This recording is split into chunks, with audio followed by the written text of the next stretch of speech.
Life in the UK Test. Chapter 4, Part 11.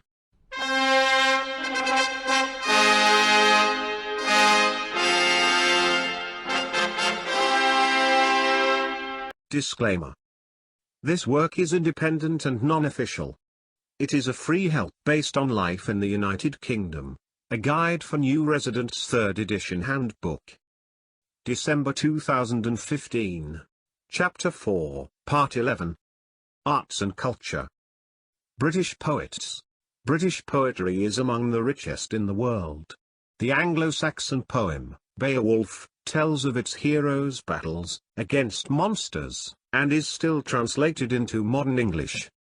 Poems which survived from the Middle Ages include Chaucer's Canterbury Tales, and a poem called Sir Gawain and the Green Knight, about one of the knights at the court of King Arthur, as well as plays. Shakespeare wrote many sonnets, poems which must be 14 lines long, and some longer poems.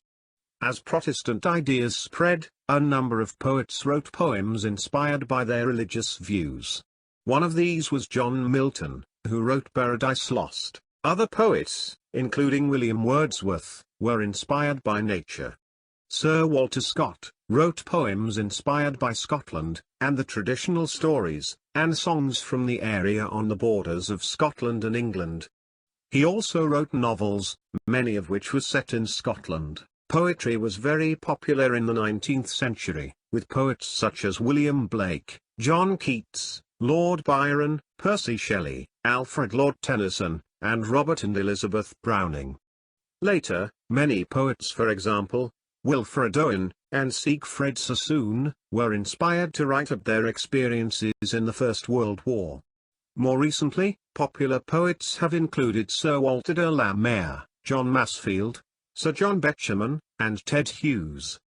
Some of the best-known poets are buried or commemorated in Poets' Corner in Westminster Abbey. Some famous lines include, "Oh, to be in England now that April's there.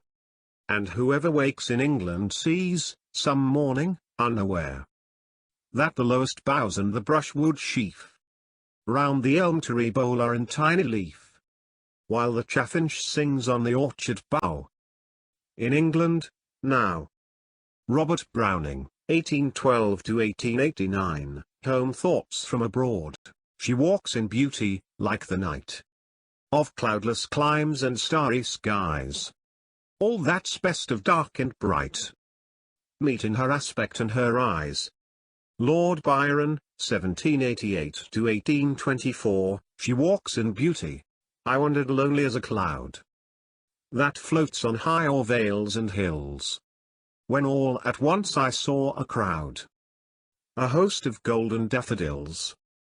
William Wordsworth, 1770–1850, The Daffodils, Tiger, tiger, burning bright in the forests of the night. What immortal hand and eye could frame thy fearful symmetry?